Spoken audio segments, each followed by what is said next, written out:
Hello friend, we are dealing with chapter dimensional analysis. Okay, so until now we have finished methods of dimensional analysis, in which first method we studied is Rayleigh's method and later on Buckingham Pi theorem or Buckingham Pi method. Okay, so our chapter is dimensional analysis.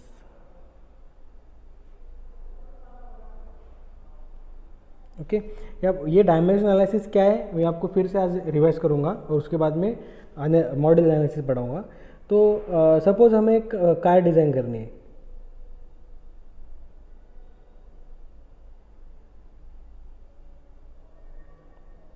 Okay तो हम क्या बनेंगे, इस car का एक car की हम testing करेंगे। ओके तो उसमें हम कौन से पैरामीटर इस कार के वर्किंग के ऊपर इफेक्ट करेंगे। तो जैसे एयर फ्लो होगी, इसके अपोजिट में उस एयर की वेलोसिटी कितनी है, कार की सपोज लेंथ कितनी है, क्योंकि इस लेंथ के ऊपर वो एयर फ्लो होगी ना, उस एयर का वेलोसिटी सपोज वी है, उसकी डेंसिटी रो है और उसकी विस्कोसिटी म्यू है। ओके कार की लेंथ एल है। तो अब हमें जब हम कोई मतलब स्टडी करते किसी चीज़ के डिज़ाइन के ऊपर, तो हम पहले उसका मॉडल बनाते हैं। ओके अब सपोज हमने कार का मॉडल बना लिया, तो हर बार क्या करना पड़ेगा हमें, हमारे पास कितने 1 2 3 फिलहाल 4 पैरामीटर है, तो एक पैरामीटर कांस्टेंट रख के बाकी 3 पैरामीटर हम चेंज करेंगे बराबर। अब वेलोसिटी ऑफ एयर कांस्टेंट रखा, उसका हमने रो चेंज किया, म्यू चेंज किया, कार की लेंथ भी सपोज चेंज की, तो उसका क्या इफेक्ट पड़ता है। सिमिलरली कार की लेंथ हमने कांस्टेंट रखी और बाकी ये तीनों पैरामीटर हमने चेंज किए, तो उसका क्या इफेक्ट पड़ता है। सिमिलरली कार की एयर की डेंसिटी हमने सेम रखी और बाकी सब चीज़ें चेंज कर दी, उसका परफॉर्मेंस पे क्या असर पड़ता है। ये this is nothing but the research on this model. Okay तो हमें ये एनालिसिस करने के लिए जितने डायमेंशंस ज़्यादा रहेंगे उतना हमें ज़्यादा एक्सपेरिमेंट करना पड़ेगा।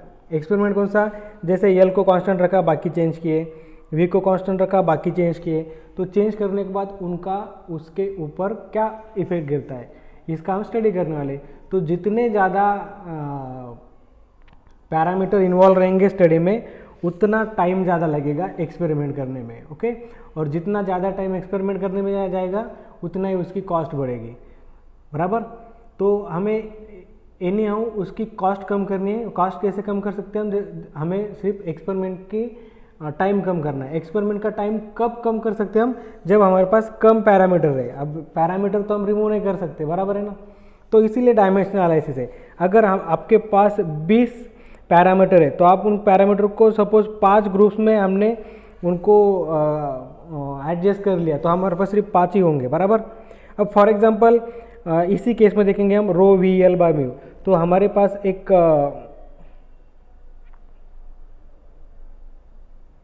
रेनॉल्ड नंबर नाम की टर्म है जो आपको बाद में पढ़ाऊंगा मैं। रेनॉल्ड नंबर क्या है, rho V L by mu.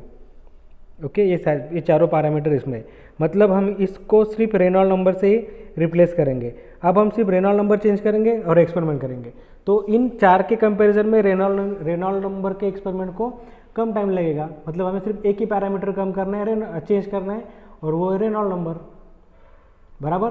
मतलब इन्हें हमें पैरामीटर कम करना है, उसे हम डायमेंशनल एनालिसिस कहते हैं।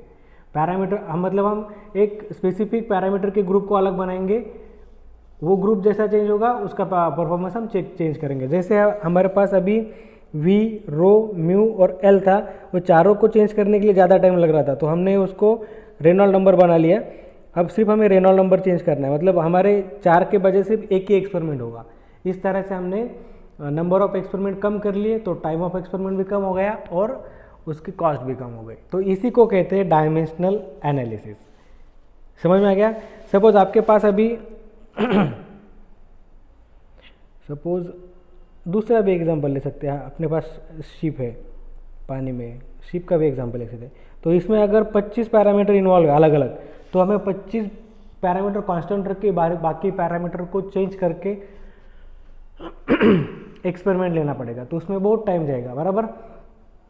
तो जैसे हमने रेनॉल्ड नंबर बनाया था, वैसे अगर हमने 5 अलग कोई भी रेनॉल्ड नंबर या प्रांडल नंबर, ऐसे इस 25 को अगर हम 5 ग्रुप में डिवाइड कर लिए, तो हमारे पास सिर्फ 5 ही वेरिएबल होंगे, मतलब 5 ही वेरिएबल का हमें एक्सपेरिमेंट करना है। तो तो इससे हमारा नंबर ऑफ एक्सपेरिमेंट भी कम हो गए, टाइम ऑफ एक्सपेरिमेंट भी बचेगा, तो उससे हमारा कॉस्ट ऑफ एक्सपेरिमेंट बचेगा और उसकी कॉस्ट कम हो जाएगी। तो इसी को कहते हैं डायमेंशनल एनालिसिस।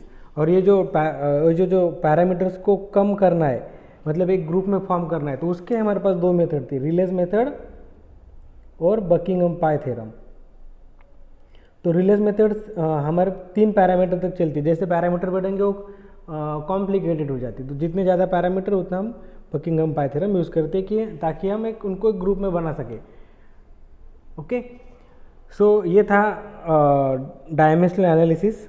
क्यों करते हैं हम? क्योंकि हमें उसके एक्सपेरिमेंट कम करने होते हैं, हम अलग अलग पैरामीटर्स को एक ही ग्रुप में कंबाइन करेंगे, तो उसे कहते हैं डायमेंशनल एनालिसिस।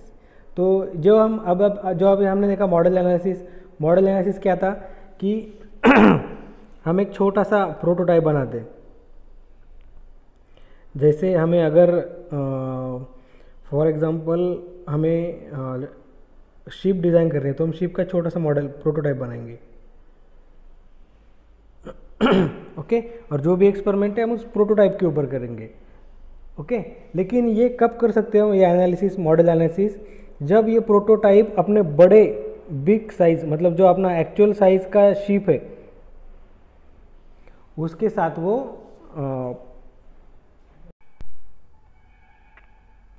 तो जो हम मॉडल प्रोटोटाइप ले रहे हैं शिप का, वो बड़े मॉडल के साथ में सिमिलर होना चाहिए। बराबर, ये हमारा ओरिजिनल शिप की साइज़ है, अरे सपोज छोटा सा प्रोटोटाइप है जिसे मॉडल कहेंगे, तो इसका ये और ये जब सिमिलर रहेंगे तभी हम इसके ऊपर किए गए एक्सपेरिमेंट का रिजल्ट इसके ऊपर अप्लाई कर पाएंगे। बराबर, तो जब ये सिमिलर रहेंगे तभी इसका एक्सपेरिमेंट का रिजल्ट इसको एप्लीकेबल होगा। ओके, तो इसके लिए कौन सी सिमिलरिटी उन दोनों के बीच में होनी चाहिए? तो पहले तो वो ज्योमेट्रिकली सिमिलर होना चाहिए। मतलब ज्योमेट्रिकल सिमिलर होना मतलब ये छोटा शिप है और ये अपना बड़ा शिप है, तो इसकी जो लेंथ रहेगी और इसकी जो लेंथ रहेगी, इसको मैं बोलूँगा मॉडल और ये प्रोटोटाइप। तो इन दोनों के लेंथ में एक फिक्स रेशो होना चाहिए कि सपोज इसका ये हाफ रेशो या 1/4 रेशो होना चाहिए इस टाइप में। जैसे LP/LM, इसका एक फिक्स रेशो होना चाहिए। वही रेशो उसके हाइट को भी फॉलो करेगा और उसके विड्थ को भी फॉलो करेगा। समझ में आ गया? उन दोनों के लेंथ अगर सिमिलर होंगे तो उसी से सिमिलरिटी में विड्थ और ब्रेड्थ भी सिमिलर होनी चाहिए, तभी हम इसके ऊपर कहे गए रिजल्ट को इसके ऊपर अप्लाई कर पाएंगे। क्लियर? तो यहाँ पर देखिए LP/LM has fix ratio LR। जैसे LP/LR LM मॉडल प्रोटोटाइप, ये अगर 4 है मतलब वो 1/4 है, छोटा है। ओके, और मॉडल हमेशा छोटा ही रहता है ऐसा नहीं बनेगा, मॉडल कभी कभी बड़ा भी रहता है। अगर कोई छोटी चीज़ आपको कार्बोरेटर आपको डिज़ाइन करना है तो आपको बड़ा मॉडल लेना पड़ता है ताकि आपको मतलब सिंपली तरीके से आप उसको स्टडी कर पाए। जो छोटी चीज़ को आप डिज़ाइन कर रहे हो उसका बड़ा मॉडल लेते, और बड़े चीज़ को अगर डिज़ाइन करें तो उसका छोटा मॉडल लेते। क्लियर? तो इस तरह से उसके लेंथ का एक दूसरे के साथ रिलेशन होना चाहिए ताकि उसको अपने आप बाकी सब चीज़ें रिलेशन में आती। जैसे कि उसका एरिया है तो उसका एरिया भी फिर अब इस हिसाब से एक फिक्स रिलेशन में आ जाएगा। उसका वॉल्यूम भी एक हिसाब से फिक्स रिलेशन में आ जाता है। क्लियर? तो जो एक्चुअल जो रहता है उसे प्रोटोटाइप कहते हैं, और जो उसका छोटा बनाते हैं या बड़ा बनाते हैं उसको मॉडल बनाते हैं। ओके, अब दूसरी चीज़ है काइनेमेटिक सिमिलरिटी। काइनेमेटिक सिमिलरिटी क्या रहती है? फॉर एग्जांपल ये अपना छोटा, एक मिनट, ये अपना मॉडल है और ये अपना बड़ा प्रोटोटाइप है। तो अगर मान लो आप ये पॉइंट कंसिडर कर रहे हैं 1, तो इसका भी यही पॉइंट कंसिडर करेंगे 1। ओके, इस पॉइंट पे जितनी वेलोसिटी है मॉडल की उतनी, और इस पॉइंट पे प्रोटोटाइप की जितनी वेलोसिटी वो भी एक फिक्स रेशो में आनी चाहिए। मतलब VP/VM एक फिक्स रेशो चाहिए। ओके, कौन सी, अगर ये पॉइंट पकड़ा तो यहाँ पर इसका रिलेवेंट पॉइंट पकड़ो, उसके ऊपर जो वेलोसिटी, एक्सेलरेशन या जो भी चीज़ रहेंगी मूव होने वाली, उसमें एक फिक्स रिलेशन रहना चाहिए। वेलोसिटी रहने दीजिए, एक्सेलरेशन रहने दीजिए, जैसे लेंथ में था, तभी आप इसके रिजल्ट इसके ऊपर अप्लाई कर पाएंगे। ओके जैसे देखिए एक स्पेसिफिक पॉइंट पे प्रोटोटाइप पे वेलोसिटी Vp1 था, उसी पॉइंट पे मॉडल की वेलोसिटी Vm है, तो एक उसका एक फिक्स रेशो चाहिए, उसे आप वेलोसिटी रेशो भी कह सकते हैं। तो फिर एक्सेलरेशन का भी वही रेशो आ जाएगा। तीसरी बात है डायनामिक सिमिलरिटी। डायनामिक सिमिलरिटी मतलब अपना जो ये मॉडल है और ये जो प्रोटोटाइप है, तो इनके जो फोर्सेस है या इसके ऊपर सपोज जो इनर्शिया फोर्स रहेगा या उतना इनर्शिया फोर्स एक स्पेसिफिक पॉइंट पे आना चाहिए। मतलब इसके ऊपर जो इनर्शिया फोर्स रहे प्रोटोटाइप के ऊपर और जो मॉडल के ऊपर है उसका एक फिक्स रेशो रहना चाहिए। ओके तभी आप इसके रिजल्ट इसके ऊपर अप्लाई कर पाएंगे। समझ में आ गया? तो आज हमने देखा मॉडल सिमिलरिटी और उसके पहले डायमेंशनल एनालिसिस देखा।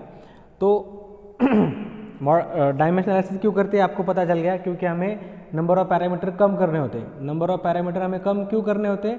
ताकि जितने कम पैरामीटर उतने कम एक्सपेरिमेंट, जितने कम एक्सपेरिमेंट उतने उसकी टाइम कम लगेगा उसको बनाने में, उसकी कॉस्ट कम हो जाएंगी डिज़ाइन करने में।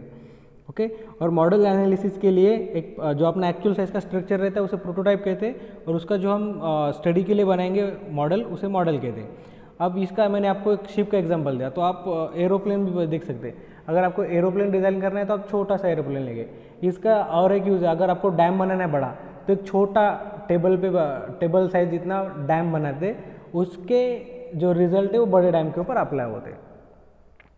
ठीक है, तो ये कब अप्लाई कर पाएंगे आप? जब ये सिमिलरिटी रहेंगी। फर्स्ट ज्योमेट्रिक सिमिलरिटी, मतलब उसमें क्या है, जो प्रोटोटाइप की लेंथ है और मॉडल की लेंथ है एक फिक्स रेशो के साथ जुड़े रहेंगे, उसी रेशो के साथ विड्थ और बिड्थ भी जुड़े हुए रहेंगे। ओके तभी आप, अगर वो सिमिलर है ज्योमेट्रिकली, तभी आप उसके रिलेशन बड़े प्रोटोटाइप को अप्लाई कर सकते हैं। काइनेमेटिक सिमिलरिटी मतलब जो भी वेलोसिटीज़ स्पेसिफिक पॉइंट पे मॉडल पे है वही प्रोटोटाइप पे रहेंगे, उसी एक फिक्स रेशो में, मतलब उसके वेलोसिटीज़ में भी एक फिक्स रेशो रहेगा, मतलब सिमिलर रहेगा। और डायनामिक सिमिलरिटी मतलब इसके ऊपर जितना फोर्स है, इसके ऊपर जितना फोर्स है उसी प्रोपोर्शन में मॉडल के ऊपर फोर्स रहेगा, मतलब मॉडल के ऊपर का फोर्स और प्रोटोटाइप के ऊपर के फोर्स एक फिक्स रेशो के साथ बंधे हुए रहेंगे। अगर ये तीनों सिमिलरिटीज़ हैं तो ही आप एक मॉडल को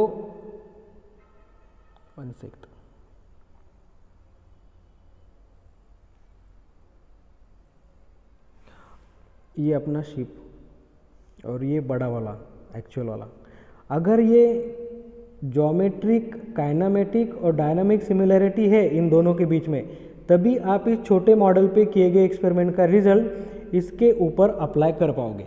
कब? जब ये ज्योमेट्रिकली इसके साथ सिमिलर होगा, काइनेमेटिकली इसके साथ सिमिलर होगा और डायनामिकली इसके साथ सिमिलर होगा, मतलब उसके ज्योमेट्रिक और उसके वेलोसिटी एक्सेलरेशन और उसके फोर्स अगर प्रोपोर्शन में है इस छोटे के साथ में, तभी आप इस मॉडल के ऊपर के रिलेशन बड़े प्रोटोटाइप या एक्चुअल साइज को अप्लाई कर पाएंगे। तो इसी तरह से बड़े बड़े चीज़ें डिज़ाइन होती है। तो ये होगा मॉडल एनालिसिस। इसके ऊपर आपको एग्जाम में थ्योरी क्वेश्चन आता है 6 से 7 मार्क के लिए, तो आपको पूरी चीज़ें लिखनी है कि डायमेंशनल एनालिसिस क्या रहता है और कैसे वो एक दूसरे के साथ सिमिलर होने चाहिए। ठीक है, नेक्स्ट लेक्चर में हम देखेंगे डायमेंशनलेस नंबर।